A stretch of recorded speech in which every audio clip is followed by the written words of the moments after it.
Kesineni Nani Telugu Desam party నుంచి బయటకు వెళ్లిపోతే YCP batch పండగ చేసుకుంది. తమ పార్టీలోకి వచ్చి రాగానే కేశినేని నానికి విజయవాడ పార్లమెంట్ టికెట్ ఇచ్చేసి సంబరపడ్డారు. కేశినేని నాని బయటకు రాగానే ఏదో జరిగిపోతుందని వైసీపీ బ్యాచ్ అంచనా వేసింది. అయితే ఆయన వెంట ఒక్కరంటే ఒక్కరు కూడా వైసీపీకి వెళ్లకపోవడం వారికి ఆశ్చర్యం కలిగించింది. కేశినేని నాని ఎంత పెద్ద గొప్ప లీడరో జగన్ కు అర్థమైపోయింది. ఇలాంటి వ్యక్తి పార్లమెంటు స్థానంలో ఎలా గెలుస్తాడనే చర్చ ప్రారంభమైంది. ఇప్పటి వరకు వైసీపీలో ఉన్నవారు ఇక నుంచి కేశినేని నాని కింద పనిచేయడానికి తీవ్ర వ్యతిరేకత చూపుతున్నారు. ఇంతకాలం తెలుగుదేశం పార్టీలో ఉండి ఇప్పుడు మాపై పెత్తనం చేయడానికి కేశినేని నాని ముందుకు వచ్చాడా అంటూ వారు ప్రశ్నిస్తున్నారు. కేశినేని నాని పార్టీ కార్యకర్తలతో ఏనాడూ మాట్లాడడు. ఆయన కేవలం పైనున్న నాయకులతోనే మంచిగా ఉంటారు. అందుకే తెలుగుదేశం పార్టీ క్యాడర్ కేశినేని నానిని ఏమాత్రం భరించలేకపోయింది. ఆయన సోదరుడు కేశినేని చిన్నా మాత్రం అనుక్షణం క్యాడర్ తోనే ఉంటారు. అందుకే నాని చిన్నాల మధ్య తెలుగుదేశం అధినేత చంద్రబాబు నాయుడు చిన్నాకు ప్రాధాన్యతనిచ్చారు. కేశినేని నాని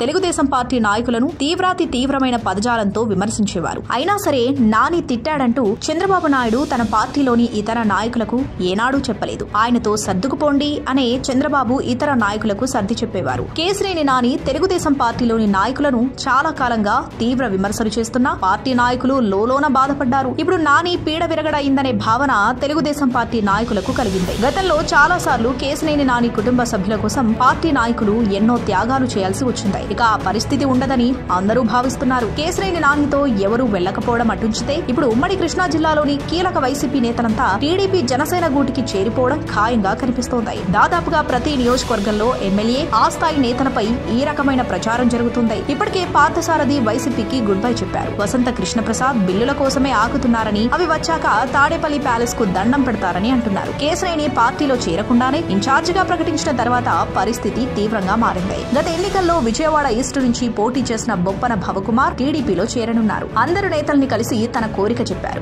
వారు గ్రీన్ సిగ్నల్ ఇచ్చారు. మరోవైపు జగ్గైపేట ఎమ్మెల్యే సామినేని ఉదయభాను జనసేనలో చేరే అవకాశం ఉందని ప్రచారం ఊపందుకుంది. వైసీపీకి రాజీనామా చేసి జనసేనలో చేరుతానని ఇప్పటికే ప్రకటించిన మచిలీపట్నం ఎంపీ వల్లభనేని బాలశౌరికి సామినేని ఉదయభాను సన్నిహితుడు. బాలశౌరి పార్టీ మారాలని సామినేని ఉదయభానుపై ఒత్తిడి తెస్తున్నట్లుగా తెలుస్తోంది. ఉదయభాను జగన్ రెడ్డి తనకు అన్యాయం చేశారన్న భావనలో ఉన్నారు. తనకన్నా విధేయులు కాకపోయినా పేర్ని నాని, కొడాలి నాని, జోగి రమేష్లకు పదవులు ఇచ్చారని ఆయన ఫీల్ అవుతున్నారు. వారు బూతులు మాట్లాడతారనే ఇచ్చారని తాను అలా మాట్లాడనన్న కారణంగా పక్కన పెట్టారంటున్నారు. అయితే రాజకీయాల్లో ఇతర పార్టీలను అది సొంత సామాజిక వర్గానికి చెందిన ముఖ్యులను తిట్టడం రాజకీయమైతే తనకు అలాంటి విలువలేని రాజకీయం వద్దని ఆయన సైలెంట్ గానే ఉన్నారు. ఇప్పుడు ఆయన జనసేనలో చేరేందుకు ఏర్పాట్లు చేసుకుంటున్నారు. అయితే జగ్గైపేట టీడీపీ సీట్ కాబట్టి విజయవాడ వెస్ట్ ఇస్తామని జనసేన ఆఫర్ ఇస్తుంది. 2-3 రోజుల్లో ఆయన నిర్ణయం తీసుకునే అవకాశం ఉంది. ఇలా ఒక్క కేశినేని నాని వైసీపీలో చేరగా ఎంతో మంది వైసీపీ నేతలు టీడీపీ వైపు చూస్తున్నారు.